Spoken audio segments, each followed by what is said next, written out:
Welcome to another episode of the A-List Movie Club.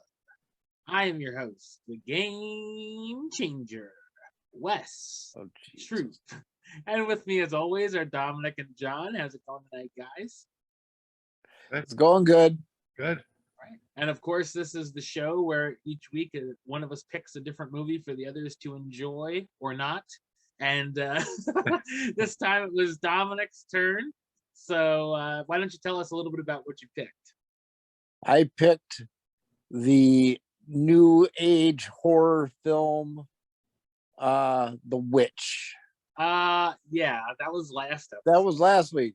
And I picked that one. What the hell was Oh wow, movie? you came really prepared for your pick, didn't you?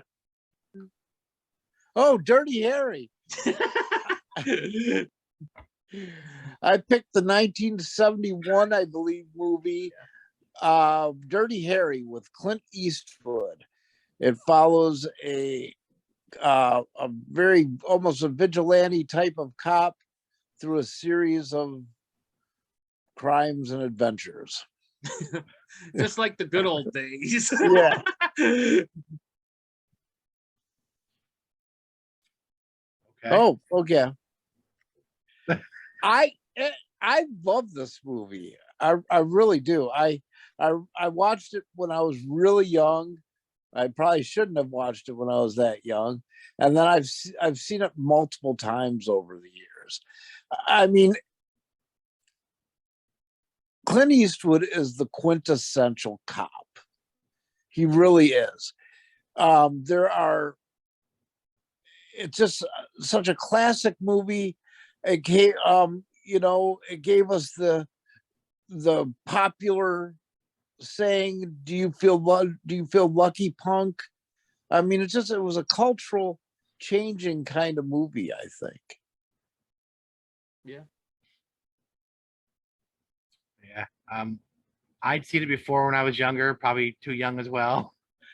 And then I saw it again as an adult, and everyone remembers that line. They probably misquote it wrong, but Definitely. everyone does. But everyone remembers that. I mean, it's Clint Eastwood, man. He mumbles a few lines. He looks angry all the time. Yeah. Looks like he's got to take a shit or something. Like he's constipated. This is mad. Yeah.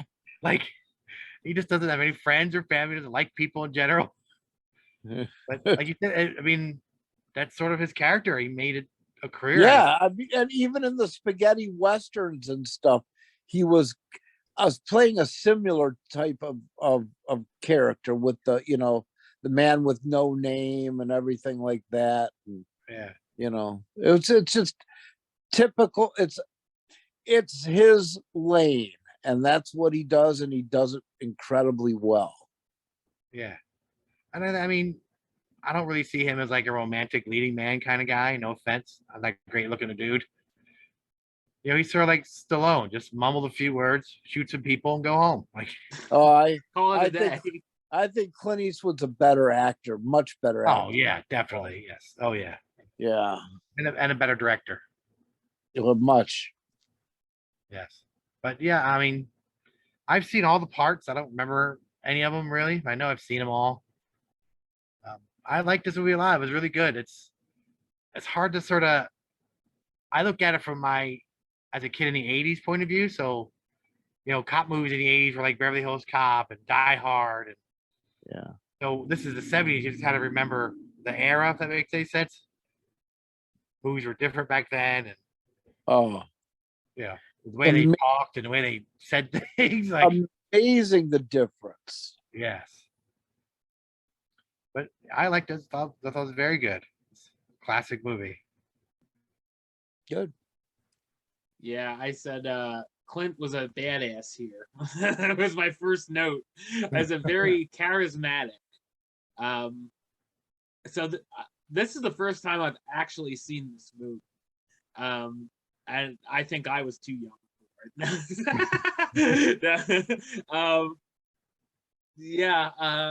So I of course knew the infamous quote, which is great. That's everyone knows that, I think, from just pop culture. Yeah. And yeah, that was a great scene, of course. I like the character of Dirty Harry and whatnot, and I'd be interested to check out the other movies to see what other stuff the character gets into and whatnot. I thought there were good action scenes. I liked the shootouts and the school bus showdown. And I liked the random situations that he'd get into, like the guy just wanting to jump off the building, and then he's like, all right, let's take care of this, like let's stop the story or whatever. But it was funny, like when they do these random situations. Or the people thinking that he's a peeping Tom looking in that not great looking woman's window. What was her name? Hot Mary or something? Yeah, that's what it was. Yeah. I was like, oh God. You watching Hot Mary and her boyfriend? Yeah. I'd be like, no, unfortunately I was. That's what passes for hot in the 70s. All right. Yeah. I thought Scorpio was a good villain. He did some bad shit, man. Like I was like, wow, he's done some creepy stuff, and there was some good back and forths between Harry and him that I liked. And like we said, there was some funny jokes or quips, I suppose, that certainly wouldn't get thrown in today. Like when they're going down all the different races. I'm like, I don't think that would make it past the rating system today. They'd be like, no, you have to cut that. And also, speaking of today, I thought this is actually a very relevant with police brutality and sometimes the legit criminals getting away with things like this. And I have my last thing is that Dirty Harry wouldn't do well with a body cam. Are you done? Yes. Thank God. No, I'm only kidding. I kept it short this time. Kept it short. My God. I didn't know I have a time clock running next to my head. You know, what's that Nickelback video? Saving Me, I think.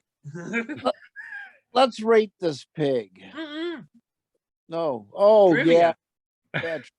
You know, the guy that plays Scorpio was the dad in the first Hellraiser.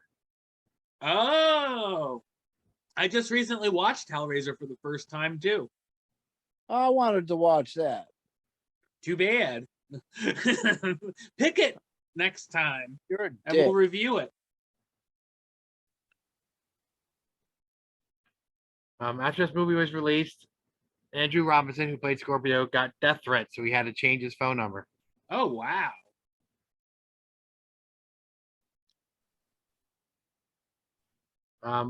He wears his belt buckle as a peace symbol. The director thought that was to show that in his mind, he's not crazy, like he's doing the right thing. Mm-hmm. That makes sense.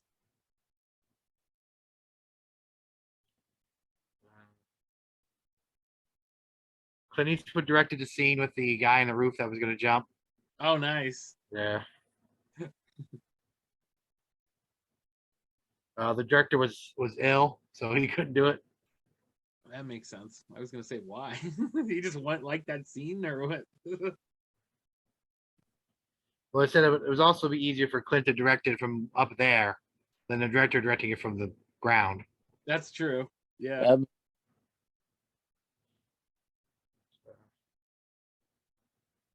It's not a whole lot, actually. That surprises me. I mean, there's a lot, but nothing really. Oh, That okay. is worth Great. mentioning. Not really. Just as the most famous line, it's often misquoted. People always say, "Do you feel lucky, punk?" Yeah. When you've got to ask yourself one question: do I feel lucky?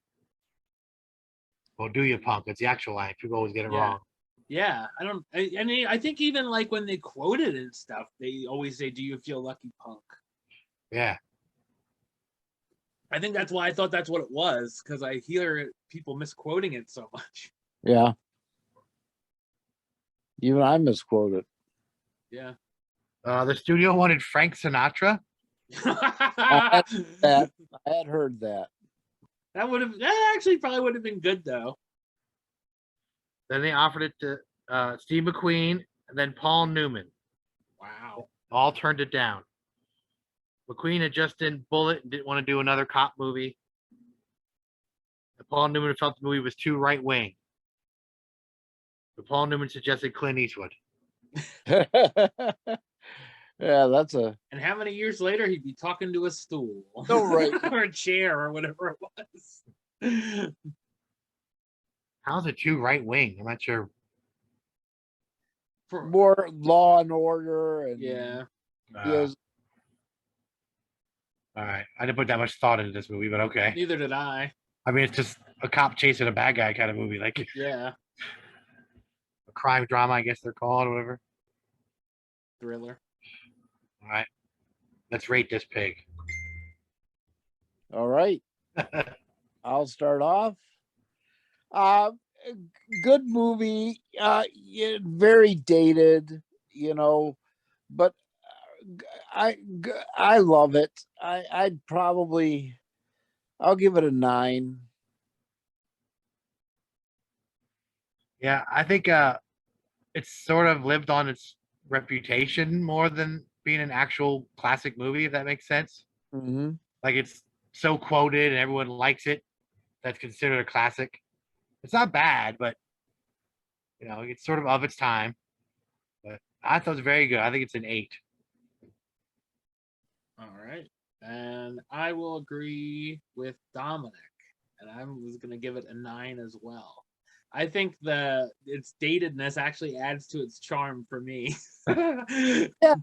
Sometimes movies will do that. Yeah. Mm-hmm. All right. So 9, 8, and 9 for Dirty Harry. Yeah, that's so good. John, you want to talk a little bit about the podcast? Yeah, We Like Wrestling Podcast. It's a weekly podcast and YouTube show. We discuss any and everything wrestling related. We've just done some recent video game videos, which are pretty cool. Check those out. We're on iTunes, Spotify, wherever you find podcasts.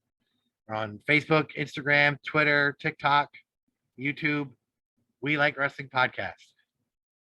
All right. And of course, for me, you can subscribe right here on YouTube, youtube.com/westside515.